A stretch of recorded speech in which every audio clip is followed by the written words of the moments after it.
Welcome to episode 7 of the Camera Basics course. Today we're talking about sensor sizes and field of view. Your field of view is determined by your sensor and your lens, but we're gonna start with your lenses specifically.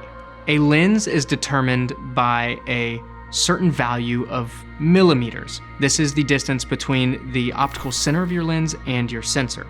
The wider the lens, the smaller the number. That is, the closer your sensor and your lens optics are to each other. The further apart, the tighter the image is.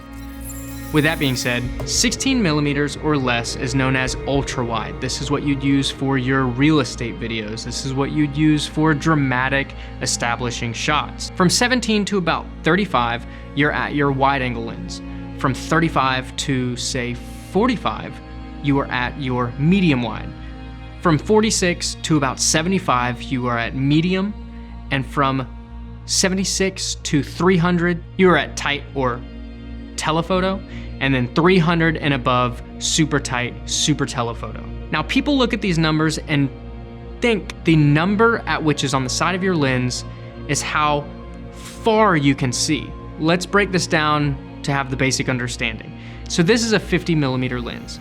Anything wider, you'd be able to see the rest of this room. Anything tighter, you'd just be able to see my mouth. This is not zooming to how far you can see. It is just cropping down and focusing in on smaller details or more broad details. Now let's pair this thought up with sensor sizes. The larger the sensor, subjectively, the better the sensor. But how does this affect the lens you use? See, lenses are created for an ideal partner of a sensor.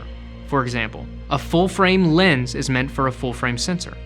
An APS-C or a crop sensored lens is meant for a APS-C sensor. When pairing these up correctly, the number you see on the side of the lens is what you're gonna get. But what happens if you start mixing these up? Say I have a full frame lens that I want to put on an APS-C sensor, which is technically what I'm doing right now. I have a full frame cine lens on a super 35 millimeter red Komodo. The lens is 35 millimeters, but that's not the image I'm getting. Let's do some more math. Here we go. So when taking a full frame lens to a crop sensored sensor, you need to multiply your lens number by 1.5. This should give my 35 millimeter roughly 50 millimeter field of view. This is because the sensor is smaller. I am not capturing all of the glass that lens was created for. Now let's reverse this. Let's put an APS-C lens on a full frame sensor. This is what it's gonna look like.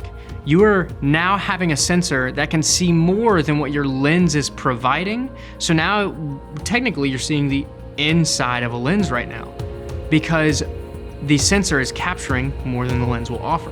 Now, take a breather, let that sink in, rewatch if you need to, and meet me at episode 8.